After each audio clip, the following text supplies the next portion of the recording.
Баршаңызға сәлем, менің каналыма қош келдіңіздер.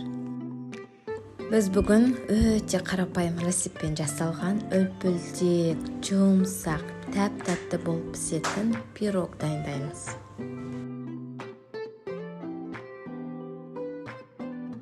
Бұл үшін ең алдымен ыдысқа жұмыртқамызды жарып, салып, миксердің көмегімен жақсылап араластырамыз. Жұмыртқаны неғұрлым көп араластырсақ, соғұрлым пирогымыз үлпілдек әдемі болып шығады. Келесі дәміне қарай қант саламыз. Тағы да жақсылап араластырамыз. Егер сізде миксер болмаған жағдайда, кәдімгі венчик немесе вилкамен араластыруға да болады. Жұмыртқамен қантты көбірек араластырған сайын көбіктеніп, әдемі болып түсі ағарып шығады. Енді оған кішкентай қасықтың ұшымен ғана тұз саламыз. Және де ерітілген май немесе маргарин 82%-дан жоғары болу керек. Және 2 чайный ложка қаймақ және ванильден қосамыз. Қоспамызды жақсылап араластырамыз миксердің көмегімен. Содан соң 2-3 қасық сұйық май қосамыз.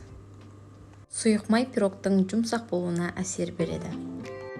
Содан соң жақсылап араластырып, 2 стакан ұн қосамыз, яғни 200 граммдай.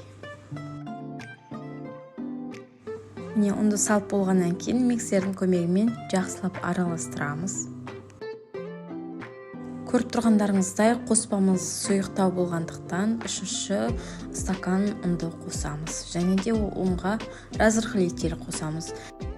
Енді осы қоспамызға 3-4 қасық газды су қосамыз. Фанта немесе минералды су. Мен сарғашты қостым. Ол кішкене пирогтың көтерілуіне көмек береді. Табамызды жақсылап майлап, қоспамызды қалыпқа құйып, 180 градуста 20-30 минут аралығында пісіріп аламыз. Міне пирогыңыз дайын. Бетіне өз қалауыңызға қарай сахарный пудра немесе сгущенка, сондай-ақ варенка жағып араластырсаңыз болады.